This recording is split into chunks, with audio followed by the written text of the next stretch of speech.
10th question. Let Sn is equal to summation k is equal to 1 to n 1 by k. Which of the following is true? Option A, S2 power n is greater than or equal to n by 2 for every n is greater than or equal to 1. Option B, Sn is a bounded sequence. Option C, mod S2 power n minus S2n minus 1 tends to 0 as n tends to infinity. Option D, Sn divided by n tends to 1 as n tends to infinity. இந்த question பாத்தீங்கன்னா December 2015ல CSIR எக்ஸாம்ல கேட்டாங்க. இந்த கொஸ்டினோட answer நீங்க guess பண்ணிருக்கலாம். Answer பாத்தீங்கன்னா option ஏன்றது தான் கரெக்டான ஸ்டேட்மெண்ட், மீதி எல்லாம் ஃபால்ஸ் ஸ்டேட்மெண்ட். இந்த ஸ்டேட்மெண்ட்ஸ் நம்ம இப்ப அனலைஸ் பண்ணலாம்.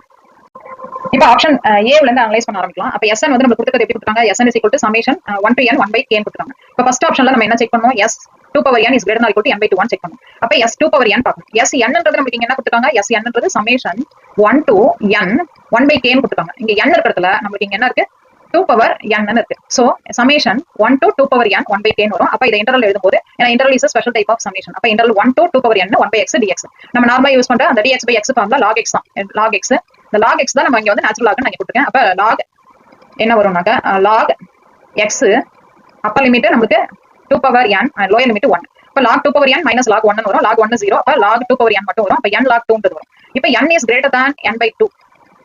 so n log 2 is greater than n by 2 ன்றது டிஃபால்ட்டா கரெக்ட். சோ ஆப்ஷன் A ன்றது கரெக்டான ஸ்டேட்மெண்டா வந்துச்சு. சோ ஆப்ஷன் A ன்றது தான் நமக்கான கரெக்ட் ஆன்சர். ஏன்னா எது ட்ரூன்னு தான் கேட்டுட்டாங்க. சோ இதையில நம்ம நிறுத்திடலாம். பட் BCD நம்ம ஒரு அனலைஸ் பண்ணி பார்க்கலாம். இப்ப Sn வந்து 1 to n அப்படின் போது n tends to infinity இருக்கும்போது இது வந்து நமக்கு டைவர்ஜென்ட்டா இருக்கும். நான் P-டெஸ்ட்லயே நான் சொல்லிட்டேன் ஏற்கனவே. P-டெஸ்ட் ஃபார்முலா என்ன சொல்லிருக்கோம்? P-டெஸ்ட்ல summation 1 by n power p 1 to infinity இருக்கும்போது p வேல்யூ greater than 1 இருந்தா convergent and less than or equal to 1 இருந்தா டைவர்ஜென்ட்னு சொல்லிருக்கோம். அதனால இங்க ஈக்குவல் டு 1 இருக்கு. அப்ப பாத்தீங்கன்னா இது Sn வந்து as n tends to infinity இருக்கும்போது நமக்கு என்னவாயிடுது? டைவர்ஜென்ட் ஆயிடும். டைவர்ஜென்ட்னாக்க கண்டிப்பா அது என்னவா இருக்கும்? அன்பவுண்டட் தான் இருக்கும். ஆனா இங்க பவுண்டட்னு கொடுத்துருக்குது ராங்.